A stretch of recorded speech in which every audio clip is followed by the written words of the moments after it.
I've been in data science for almost 4 years, built tons of projects, and have spoken to so many professionals. And I see beginners making the same mistakes over and over again. I wish someone told me this when I just started. Hi, my name's Kevin, and I'm a civil engineer turned data scientist in the fintech space. Just a bit of an introduction in case you're new to this channel. But now let's talk about the first mistake that I've seen beginners do. And there is this excitement from beginners where they just want to jump into the tools, get their hands dirty with its visualization tools, coding tools. But a very important thing to visit is deciding which sort of data role best fits you. So just to unpack more on when I say which data role best fits you, I mean, the list is basically endless these days. Just a few examples, we're talking a data scientist, a data analyst, a data engineer, a business intelligence analyst, a business intelligence engineer, an AI engineer, a business analyst. The list just goes on and on. And understanding what role best fits your personality, what role you'll be most passionate about is quite an important step to take in the beginning. So a person in the beginning may just think, oh, I just want to get into data, but they don't understand some roles are more maths heavy, some are more stats heavy, some are more visualizations heavy, some require more coding, and understanding what best fits your personality is a big step to take in the beginning.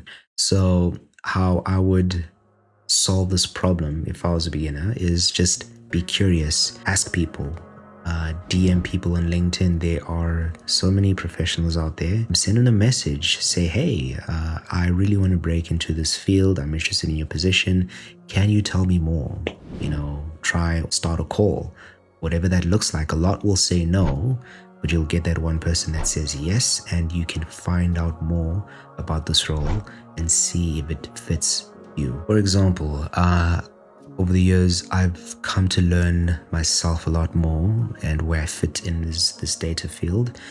And my current role, there is data science work, but there's a lot of business intelligence, data analyst focused or driven work. And I'm learning that there's a passion there for me. And the more I do projects more around that, the more I'm seeing I actually really enjoy this. So moving on to the second mistake that happens, that I see beginners do is, let's say they figured out the path they want to take, they understand which data profession best suits them, but now they fail to sort of master the fundamentals, the very fundamentals of building the right foundation. And let's take data science as an example, right? Maybe say this beginner just wants to dive, Python, let's go. But a big component of this is, when we say fundamentals, we're talking maths and especially a lot of stats. So just understanding very fundamental statistical concepts goes a very long way when you are trying to break into the data science field. So once that's sorted, now we can start talking about the Python, the cloud skills. And even on the Python side, Python is such a broad coding language. There's so many things it can do. And a focused data science beginner decides they want to maybe learn the core things, the important things for a data scientist to know in Python.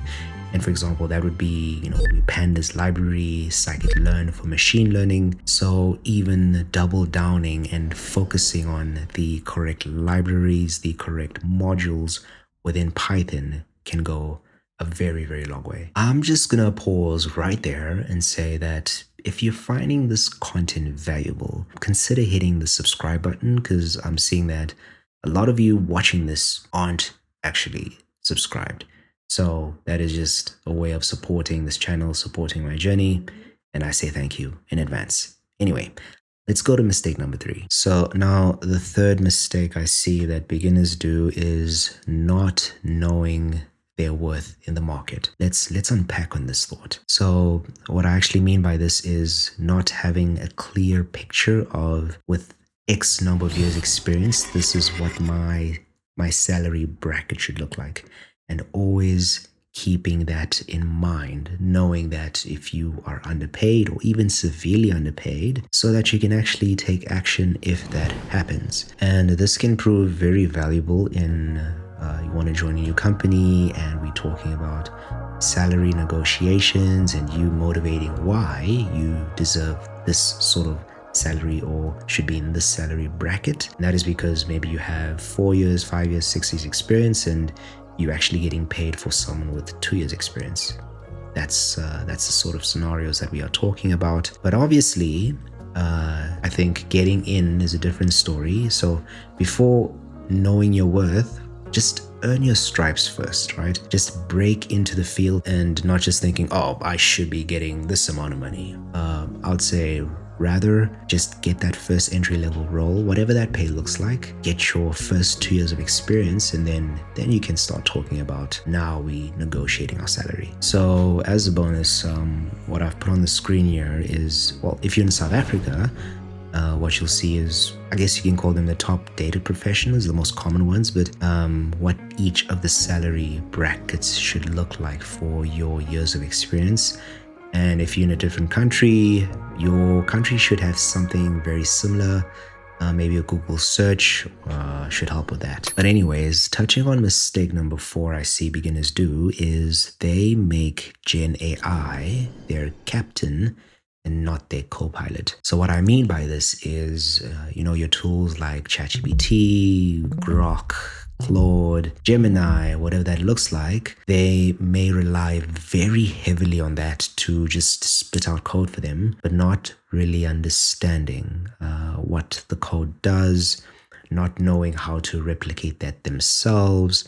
So I'd say rather in the beginning, make this your co-pilot. Try and code this yourself because you're learning, right? And use your ChatGPT, for example, just as an aid, just as a co-pilot. And not to say that it's always going to be the case where you code yourself, but it becomes an important skill when some AI tool generates a whole project by itself, and you need the expertise to fact check that this is correct before it actually goes into production. And obviously, if a beginner or someone who's just past the beginner stage relies on this too early, too soon, then this may lead to blind spots they do not see in the code. And if this gets into production, it can potentially be chaos. So keep that in mind. All right, mistake number 5. And I think with this mistake, we're all guilty at some point in our journey, but that is being too over-reliant on courses. Okay, so let me start off by saying, don't fall into the course trap. Don't go end up doing 10 plus courses on the same thing, because courses in most cases will not get you the job. It's experience that does. It's project work that does. But now, if I was a beginner, the way I'd approach this is just learn the very basics. So a very fundamental course on maybe SQL, learn what it can do, just the basics, right? And then just quickly shift into project mode. And this is very important. And why I say this is because what a project does is it simulates real world thinking. And for a couple of reasons. The first one being you are forced to define the problem, right? And it's an important skill to be able to first define the problem before starting with the project. Another thing is you actually clean the messy data, so unstructured data, especially if this is very important for it to be clean in order to use it for machine learning. And it even allows you to create insights and visualizations with purpose. So obviously a course is just, doing this XYZ, you get the certificate, but now a project, this is driven with purpose. This can actually solve a real world problem. So now just touching on a personal example to show that learning through project work instead of courses actually works is where I did a Power BI course some years back. And then after that course, I had not touched Power BI for about a year and a bit. Then I moved into a role that was very Power BI heavy. Now, a lot of the knowledge I had from the course sort of drifted away, but now working on these Power BI projects got me to a level where I can consider myself at a very high level with usage of Power BI. Just as a last thought around this mistake is that if you start off building projects very early on in your career, right when you're a beginner, then you can actually start building that project portfolio, and this can help set you apart to actually get that entry level role, right? The other thing is, what projects actually do is it enables you to discover gaps in your knowledge organically. So as an example, a course may cover certain topics, but perhaps leave out a very fundamental key thing that enables you to do your role effectively. Okay, so we've covered a big mouthful of mistakes that beginners make when trying to break into the field of data, but we've failed to touch on something important, which is mistakes that people make during the application phase. And I cover that in this video right here.